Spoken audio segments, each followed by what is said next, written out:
Facebook কমেন্টকে কেন্দ্র করে তারকেশ্বর জেলার চণ্ডীতলায় ২ নম্বর খণ্ডের গড়লগাছা মসজিদে মাইকে ঘোষণা করে ৩টি হিন্দু বাড়িতে ব্যাপক ভাঙচুর চালায় মুসলিমরা। এই অবস্থায় স্থানীয় হিন্দুরা খুবই আতঙ্কিত। তাদের সঙ্গে দেখা করতে যান জাতীয় এসসি বোর্ডের সদস্য মাননীয় শ্রী পার্থ বিশ্বাস মহাশয় এবং তাদের সাথে সার্বিকভাবে পাশে থাকার আশ্বাস দেন। বাড়িতে কেউ নেই, আমি একা আছি। বাড়িতে কেউ নেই, এগুলো কি হচ্ছে? কেউ নেই বাড়িতে।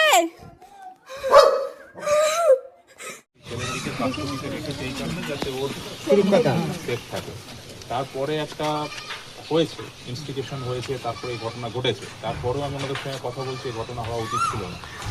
ঠিক আছে, কারণ এরকম একটা পরিস্থিতি, এবং এটা নতুন নয়, যেটা শুনলাম যে এর আগেও এরকম ডিআইবি অফিসারকে ডেকেছি যে ওনাদের কাছে কি ইনপুট আছে আমি জেনে নিচ্ছি। এরকম তো নয় এটা যে খুব বিচ্ছিন্ন ঘটনা, এমন নয়। তার মানে ঘটনাটা ঘটছে দীর্ঘদিন ধরে, এবং হঠাৎ খুব কম সময়ের ভিতরে এত লোক একত্রিত হতে পারে না। একটা সময় ওরা নিয়েছে, তাহলে সেই সময় ডিআইবি কি করছিল বা থানা কি করছিল, আমি আবার একবার কথা বলছি ওনাদের সঙ্গে।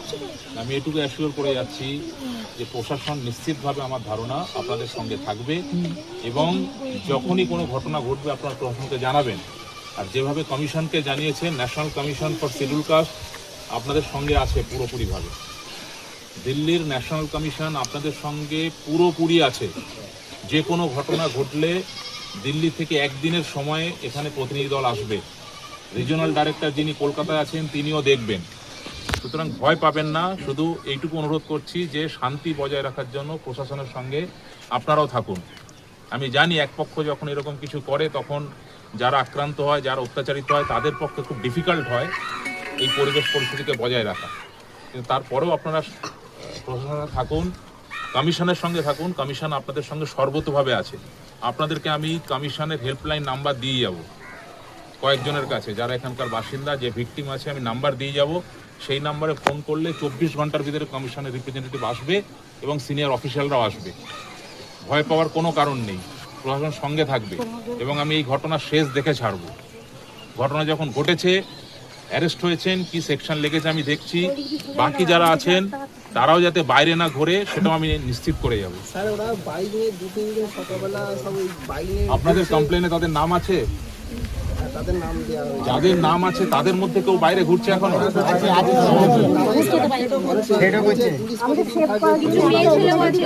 আপনাদের কমপ্লেনের কপি অ্যাটাচ করেছিলেন কমিশনে যখন পাঠিয়েছিলেন? ওই যে আছে ভিকটিম, মানে যে পিটিশনার, তার কাছ থেকে এফআইআর কপিটা নিন, সেখানে দেখুন কার কার নাম আছে এবং তারা কেন এখনো বাইরে ঘুরছে সে ব্যাপারে কথা বলে নেওয়া যাবে। আপনাদের কাছে কপিটা পেয়েছি।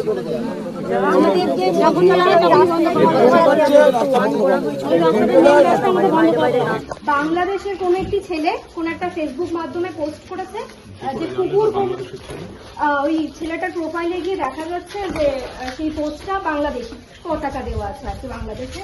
তো সেখানে দেখা যাচ্ছে ওরকম পোস্ট দিয়েছে। তো কি একটা খুবই আমি দেখলাম সেই উনি যে কি আর কি কমেন্টটা করেছে যে কুকুর কোনো দেবতা নাকি, সে বলেছে কুকুর কোনো দেবতা নয়, বাহন। তো এইরকম কিছু একটা হচ্ছে। এই গিয়ে খুবই অশ্রাব্য ভাষায়, আমি দেখলাম খুব অশ্রাব্য ভাষা প্রয়োগ করেছে। বিশাল আপনার ছেলে, ওনার ছেলে, তো খুবই অশ্রাব্য ভাষায় কমেন্টটা করেছে। আমরা তো জানি না এরকম ফেসবুকে কত লোক কত কিছু করে। তো তার এটা নাকি পরে জানা গেছে, এটা প্রপারের ভিত্তি।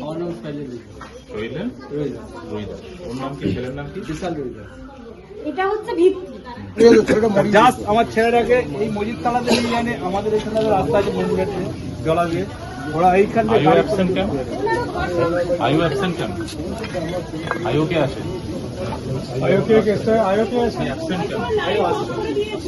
আসছেন মানে আমি চলে যাওয়ার পর আসবেন? উনি জানতেন না আমি আসবো?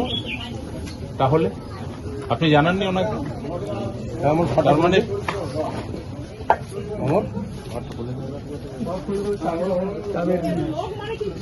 ভট্টাচার্য বাবু লিখুন আইও অ্যাবসেন্ট। কি নাম আছে আইও?